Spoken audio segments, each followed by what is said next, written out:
नमस्कार. सध्याच्या परिस्थितीत शेती करत असताना खूप जास्त प्रमाणात जर थ्रिप्सचा किंवा किडींचा प्रादुर्भाव असेल, ते म्हणजे गुलाब पीक, म्हणजे फुलपीक. तर गुलाब पिकामध्ये थ्रिप्सचा प्रादुर्भाव जास्त होण्याची कारणं असं आहे, की वर्षानुवर्ष गुलाब हे चालतं आणि त्यासाठी दररोज किंवा भरपूर प्रमाणात खतं दिली जातात. आणि 3, 5, 10, 15 वर्षापर्यंत तोच बेड असतो आणि अशा बेडमध्ये जमिनीचा ईसी 4च्या खाली मला कुठेच नाही सापडला.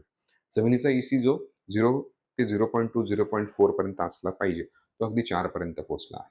मग अशा वेळेस मुळांच्या टोकावरती इजा होते आणि पाहिजे तसा अपटेक होत नाही आणि जमिनीचा ईसी वाढत जातो. मग अशा वेळेस नायट्रोजनचा देखील खूप जास्त प्रमाणात अपटेक केला जातो. कारण की पाण्यामध्ये देखील ते असतं आणि आपल्या खतांमध्ये देखील असतं. मग अशा वेळेस त्याचं रूपांतर अॅमिनो ॲसिड्सचं रूपांतर वेगवेगळ्या शर्करेमध्ये आणि ते खाण्यासाठी, चाटण्यासाठी येणारा थ्रिप्स. आणि गुलाब पिकामध्ये सुरुवातीला जो नाजूक पिंक कलरचा शेंडा असतो आणि त्याच्यातनं जी कळी बाहेर पडते तिथे खूप गच्च एन्व्हायर्नमेंट असतं आणि तिथे लपण्यासाठी थ्रिप्सला जागा असते. मग अशा वेळेस आपण कितीही कीटकनाशकांचा वापर केला तर पाहिजे तसा कॉन्टॅक्ट देखील होत नाही किंवा सिस्टमिकमध्ये पाहिजे तसे रिझल्ट्स येत नाही. मग यासाठी तुम्ही बायोबिटरचा वापर करू शकता.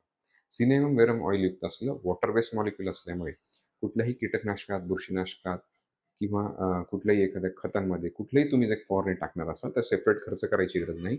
त्याच कॉम्बिनेशनमध्ये तुम्ही याचा वापर 2-2.5 बिघिले करू शकता. आता कॉन्टॅक्ट सिस्टमिकमध्ये काम करत असताना याचा फायदा असा होतो, की अगदी मुळांच्या टोकापासून तर नवीन शूटपर्यंत, नवीन फुटव्यापर्यंत, नवीन कळीपर्यंत ते पीक कडू होतं.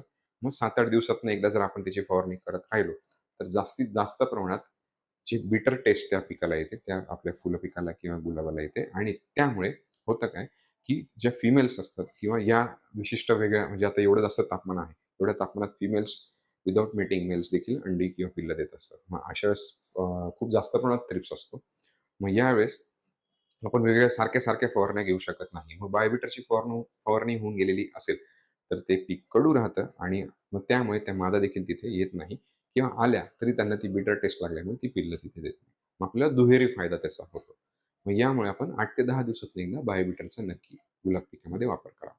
धन्यवाद.